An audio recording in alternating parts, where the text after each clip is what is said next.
pertanyaan tadi, apakah demokrasi boleh bekerja atau bisa bekerja tanpa liberalisme? Itu misalnya. Saya jawab singkat supaya jelas posisi saya. Ya, pasti bisa.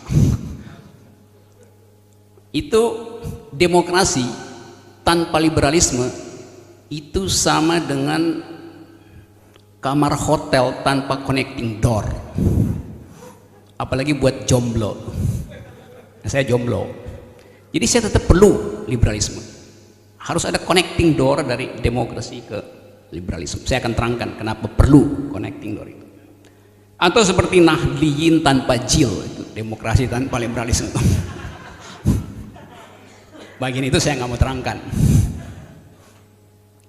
Tapi satu hal yang boleh saya kasih semacam komentar umum, orang-orang semacam Laclau, Mouvet, Yunto, Sahal, Gunter Romli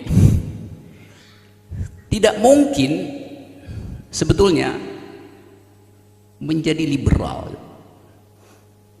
dalam arti sempurna dari keterangan itu. Kenapa? Sebab sama seperti Mouvet dan Chantal, itu orang yang pernah ada di jalan cari batu untuk lempar gedung parlemen di Argentina. Jadi mereka yang punya semacam jejak historis dengan politik otoritarian, nggak mungkin jadi liberal itu. Jadi dia pasti pro demokrasi. Tapi kesulitan dari orang semacam yang disebut tadi oleh Sahal, dia mau dasarkan ulang perubahan itu pada desain deterministik dari Marxisme. Tetapi dia bertemu dengan semacam rasionalitas Eropa yang sinis terhadap segala sesuatu yang deterministik, apalagi yang diajukan oleh Marx itu. Orang Eropa ingin agar supaya debat rasional itu dihasilkan di parlemen dengan force of the better argument, bukan dengan duel sentimen di jalan. Jadi masuk akal kalau misalnya upaya untuk meradikalisir demokrasi di dalam suasana keeropaan tidak lagi diandalkan pada survei-survei Marxisme. Karena itu dia mesti cari cara lain. Sialnya caranya nggak ketemu, tetapi ide tentang antagonisme, ide tentang kontradiksi tetap ada di dalam pikiran aktivis kum, filosofer kum teoritis itu. Jadi agak aneh buat saya mereka pergi pada Carl Schmitt yang pernah ditangkap oleh Amerika karena jadi sponsor teoritis Nazi. Sebetulnya bukan sponsor. Nazi senang dengan dikotomi kawan lawan Carl Schmitt, dan Carl Schmitt senang karena Nazi akhirnya percaya pada teorinya tuh. Itu semacam lingkaran setan antara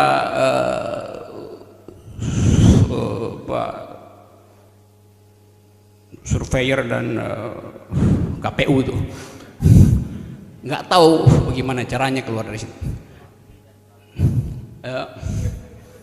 Demokrasi tanpa liberalisme itu sama seperti TV One tanpa puskaptis. Jadi itu perkaranya sebetulnya. Kita tahu bahwa orang berpikir dengan kekuatan nalar, ingin memaksimalkan koherensi pikirannya untuk menghindari kontradiksi di dalam logika. Tetapi dalam soal teorisasi ini yang menerangkan manusia, kiri yang diterangkan tadi oleh Sahal justru ada di dalam dilema itu, bertahan di dalam koherensi pikiran tetapi harus melayani sisa-sisa ideologi yang dia bawa dari semacam ide populisme, dan Laclau memilih populisme dibanding revolusi itu. Jadi itu suasana bahwa pikiran kita selain dikendalikan oleh silogisme juga ada social determinant of thought yang sebetulnya lebih kuat ketika momen-momen tertentu diupload ke dalam sejarah. Orang nggak peduli lagi dengan reasoning, orang pergi pada semacam keyakinan bahwa kita adalah pemenang gitu. Nah, sinyal itu yang saya lihat juga tiba di negeri ini. kita adalah pemenang itu. Tidak ada yang mau mengatakan saya adalah pemenang.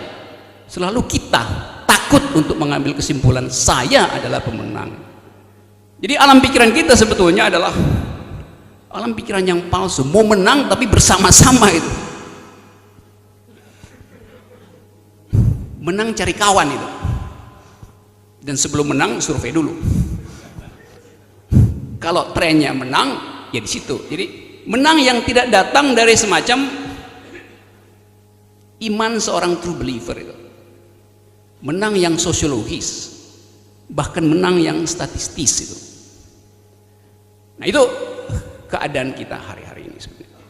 Jadi kalau kita berupaya untuk melihat identitas seseorang di negeri ini, seorang siapa aja yang ada di dalam situasi seolah-olah konfrontasi hari ini dan 240 jam ke depan, kita bisa bayangkan jenis manusia apa sebetulnya orang semacam ini. Secara metaforik saya bisa bagi 3, 4 atau seberapalah senyampainya aja nanti. Manusia pertama tentu dia yang menyebut diri sebagai warga negara. Warga negara itu bukan individu.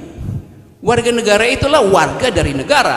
Jadi dia diikat oleh tadi kesepakatan-kesepakatan sosial sebagai warga negara. Entah kesepakatan Lockean, kesepakatan Rousseauian, kesepakatan Hobbesian, tidak ada soal, kita bisa bicara nanti.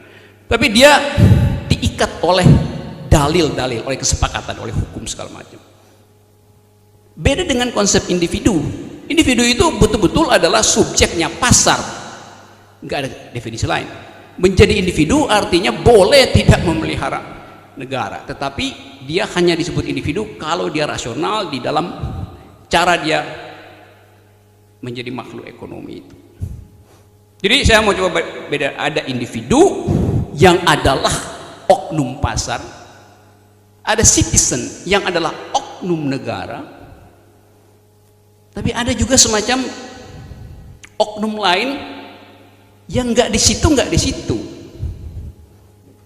Di dalam pasar individu itu berhak untuk memutuskan berdasarkan kekuatan pikirannya dengan segala macam fasilitas yang diajukan secara bebas oleh sistem pasar. Pada status negara, individu tidak bisa memutuskan sesukanya karena dia diikat oleh kontrak, entah itu semacam fiksi di dalam teori hukum, tapi yang jelas dia diikat oleh kontrak. Jadi dia pasti nggak bebas, warga negara nggak bebas. Waktu dia lahir dia sudah diikat untuk jadi warga negara Indonesia. Dia boleh pindah warga negara. Tetapi di antara mereka ada yang rightless, nggak punya hak gitu. Yang terpaksa sekarang hanya bisa dinyatakan sebagai subjek bila dia diakui oleh humanitarian activities, humanitarian law. Ada interference dari hukum internasional. Para pengungsi, mereka yang tersisih karena rasisme. Jadi wilayah ini yang saya kira soal baru bagi kita, the rightless, yang tidak disentuh oleh teori-teori itu. Jadi teori itu sebenarnya teori yang udah punah sebetulnya, karena ada situasi baru di dalam hukum politik, sosiologi, kultur global, yaitu yang tak berhak, bukan tak punya negara, bukan tak punya warga negara, tapi yang betul-betul naked, nggak punya hak gitu. Itu kategori ketiga, ada citizen tadi, ada individu, ada the rightless tadi. Ada satu lagi yang lebih sublim, yaitu self. Bahwa kita semua sebetulnya disiksa oleh suasana, kita harus mengejar desire tertentu, kehausan tertentu, hasrat pada kuasa, hasrat pada kegembiraan, hasrat pada kecemasan, hasrat pada apa aja. Saya mau menyebut ini sebagai self, diri kita yang kadang-kala keluar dari kompartemen individu sebagai warga pasar, citizen sebagai warga negara, dan rightless sebagai warga dari humanitarian world. Ada subjek lain yang gedor terus kesadaran saya, self saya, bahwa saya sebetulnya, Anda sebetulnya sedang mengejar hasrat. Jadi saya subjek yang lelah, yang terus mengejar hasrat, termasuk hasrat pada THR, tetapi sekaligus dia dikejar oleh hasrat. Dia mengejar hasrat orang lain, tapi dia sendiri sebagai subjek dikejar oleh orang lain yang juga menghasrati dirinya. Jadi yang lelah sebetulnya bukan individu sebagai agen pasar, juga bukan individu sebagai agen negara. Sebagai agen negara, individu ada pensiun di situ, ada kartu Jakarta Sehat atau kartu Indonesia Sehat, nggak ada problem dengan warga negara. Individu juga nggak ada problem, sebab dia mengambil risiko masuk dalam pasar. Kalah silahkan bubar. Tetapi yang dua tadi, rightless tadi, ada masalah dengan teori filsafat politik. Juga self tadi ada masalah, karena dia diombang-ambingkan di dalam parameter-parameter yang bukan hasil kesepakatan dia. Ini perkara drastis dari teori-teori. Jadi saya bukan mau menghina, tapi saya mau mengatakan bahwa ada ketidakcukupan analisis baik dari kalangan kanan radikal kiri radikal terhadap a new kind of humanity. Jadi kita harus naikkan lagi satu oktav itu tibah di situ. Tetapi Marxisme dalam versi yang revisionis, dalam versi yang dipostmodernkan, tetap punya semacam hasrat untuk percaya bahwa akan ada penyelesaian di dalam tingkat antagonisme tertentu untuk menghasilkan semacam dunia baru, utopia. Itu yang bagi saya nggak masuk akal. Jadi saya percaya bahwa, bukan percaya sebetulnya, menyaksikan fakta itu bukan di dalam kendali teologi.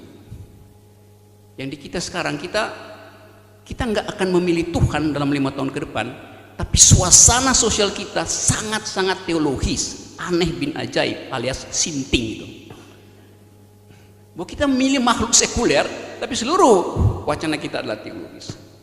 Kalau saya terpilih, insya Allah saya akan. Dia nggak percaya bahwa dia itu mewakili kehendak publik. Jadi kehendak publik pun dia manipulasi dengan minta izin Tuhan dulu. Itu hal yang dari dua kubu begitu ucapannya itu. Jadi bila Tuhan berkenan, loh you dipilih oleh rakyat kok minta perkenanan Tuhan? Sinting lagi. Jadi ada soal di situ. Nah kalau kita sedikit buat pembicaraan ini agak basah dan berasap.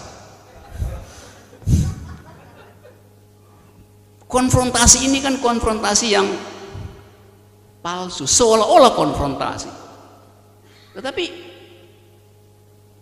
litmus moralnya nggak ada.